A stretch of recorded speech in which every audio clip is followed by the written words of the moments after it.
বেলুর মঠে দুর্গাপূজার অন্যতম আকর্ষণ হল কুমারী পূজা। বেলুর মঠের প্রথম দুর্গাপূজায় স্বয়ং স্বামী বিবেকানন্দ একাধিক কুমারীকে পুজো করেছিলেন। এই বিষয়ে একটি সুন্দর বিবরণ পাওয়া যায়। স্বামী বিবেকানন্দের ডাকে সাড়া দিয়ে মাতা শ্রী শ্রী মা 1308 সালে বেলুরে দুর্গাপূজায় উপস্থিত ছিলেন। ইহাই মঠে প্রথম দুর্গোৎসব। মায়ের অনুমতি নিয়ে পুজোর ব্যবস্থা এবং তাহার নামেই সংকল্প হয়। এই উপলক্ষে মঠ প্রাঙ্গণে বিরাট সুরম্য মণ্ডপ নির্মাণ করিয়া তাহাতে প্রতিমা স্থাপিত হয়েছিল। মায়ের উপস্থিতিতে বিপুল উৎসাহ এবং আনন্দের সঙ্গে মহাপূজা সুসম্পন্ন হয়। মায়ের নির্দেশে দেবী পূজায় পশুবলি বন্ধ থাকে। স্বামীজির অনুরোধে গৌরীমা শ্রী শ্রী রামকৃষ্ণদেবের শিষ্যা কুমারী পূজার ব্যবস্থা করিয়াছিলেন। বাদ্য, অর্ঘ্য, শঙ্খবলয়, বস্ত্রাদি সহযোগে স্বামীজি স্বয়ং 9 জন অল্পবয়স্কা কুমারীর পুজো করেন।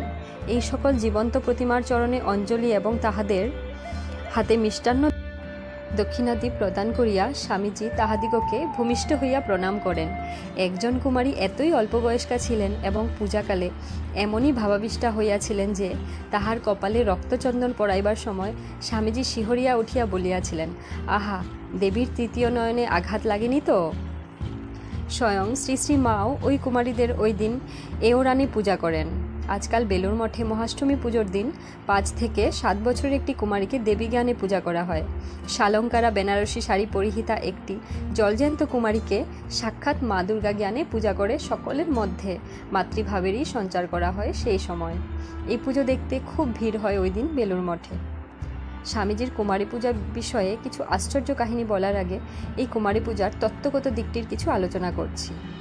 দুর্গাপূজার সঙ্গে কুমারী পূজার বিধান সম্ভবত তান্ত্রিক মতে। দেবী দুর্গা স্বয়ং সম্পূর্ণা, পরমানন্দ স্বরূপিণী। তিনি কারও গর্ভজাতা নন। অসুর নিধনের জন্য দেবগণের পুঞ্জীভূত তেজ থেকেই তার জন্ম, সুতরাং তিনি স্বয়ং সিদ্ধা। বৃহদ্ধর্মপুরাণের মতে দেবী চণ্ডিকা এক কুমারী কন্যারূপেই দেবতাদের সামনে আবির্ভূতা হয়েছিলেন। আবার তন্ত্রমতে সকল কুমারী দেবীর প্রতীক। তন্ত্রসারে পাই কুমারী যোগিনী সাক্ষাৎ কুমারী পরদেবতা। মহাষ্টমীতে কুমারী পূজা অনুষ্ঠিত হলেও মহানবমীতে কুমারী পূজার বিধান তন্ত্রসারেও আছে।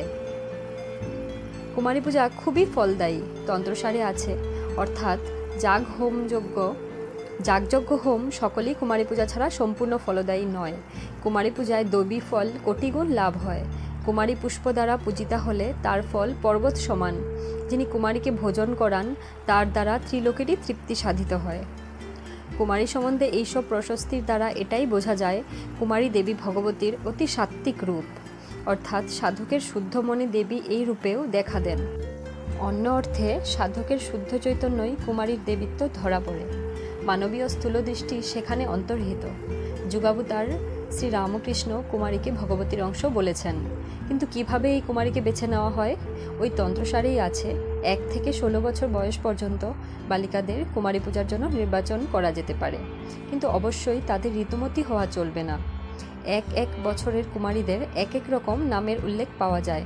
যেমন 1 বছরের কন্যাকে বলা হয় সন্ধ্যা, 2 বছরের সরস্বতী, 3 বছরের ত্রিধামূর্তি, 4 বছরের কালিকা, 5 বছরের শুভগা, 6 বছরের উমা, 7 বছরের মালিনী, 8 বছরের কুজ্জিকা, 9 বছরের কাল সন্দর্ভা, 10 বছরের অপরাজিতা, 11 বছরের রুদ্রাণী, 12 বছরের ভৈরবী, 13 বছরের মহালক্ষ্মী, 14 বছরের পীঠনায়িকা, 15 বছরের ক্ষেত্রজ্ঞা এবং 16 বছরের কুমারীর নাম অম্বিকা।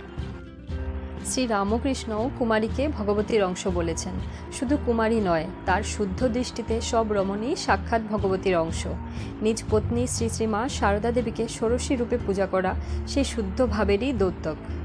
এইভাবে সাধনার শেষে শ্রী রামকৃষ্ণ নিজ পত্নীকে পূজা করে ষোড়শী রূপিণী জগন্মাতার শ্রী পাদপদ্মে তার সর্ববিধ সাধনার ফল সমর্পণ করেন। শ্রী রামকৃষ্ণ আরও বলতেন, মাতৃভাব বড় শুদ্ধ ভাব। কুমারীর মধ্যে দৈবী ভাবের প্রকাশ দেখা যায় বা তাকে জননীরূপে পূজা করা সেই শুদ্ধ সত্য ভাবেরই এক সার্থক প্রকাশ। বেলুর মঠের দুর্গাপূজায় কুমারী পূজার অনুষ্ঠান তারই শাস্ত্রীয় ও বাস্তবায়িত রূপ, এবং স্বামীজি এই ভাবই সঞ্চারিত করতে চেয়েছেন সকলের মধ্যে।